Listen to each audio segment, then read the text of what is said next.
Hello guys, आप आ गए मेरे नए व्लॉग करवा चौथ स्पेशल में। और मैं जा रही हूँ शॉपिंग करने अपने करवा चौथ की है। मैं पहुँच गई साड़ी की शॉप पर। साड़ी की शॉप पर मैंने बहुत सारी साड़ियाँ देखी।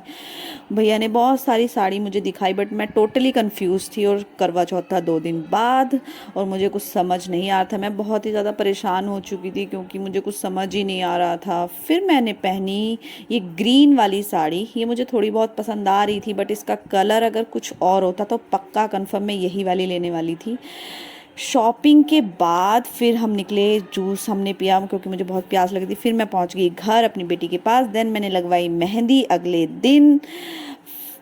मेरी मेहंदी मतलब मैंने थोड़ी ही लगवाई थी, ज़्यादा भरे हुए हाथ नहीं लगवाए थे, मुझे इतनी ही पसंद है। फिर हम अगले दिन सुबह उठ गए। मेरी मेहंदी बहुत अच्छी रच गई थी, कलर बहुत अच्छा हुआ और मैं हो गई करवा चौथ के लिए रेडी।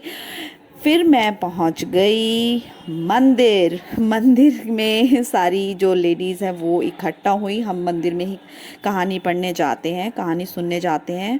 और जो पटतानी आंटी थी वो सारी तैयारियां कर रही थी। हम अपना चावल लेकर के कहानी सुनने की तैयारी कर रहे थे। फिर मैं पहुंच गई अपनी छत पर।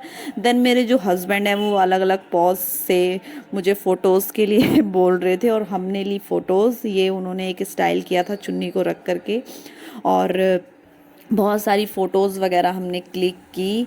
देन बहुत सारी फ़ोटोज़ क्लिक करवा रही थी। फिर मैंने दिया चंदा मामा को जल। इसी के साथ समाप्त तो होती है करवा चौथ की विधि। आप मुझे भर भर कर आशीर्वाद दें, प्यार दें, लाइक करें, सब्सक्राइब करें। मिलते हैं नेक्स्ट ब्लॉग में। आपका बहुत बहुत धन्यवाद। Thank you, bye bye.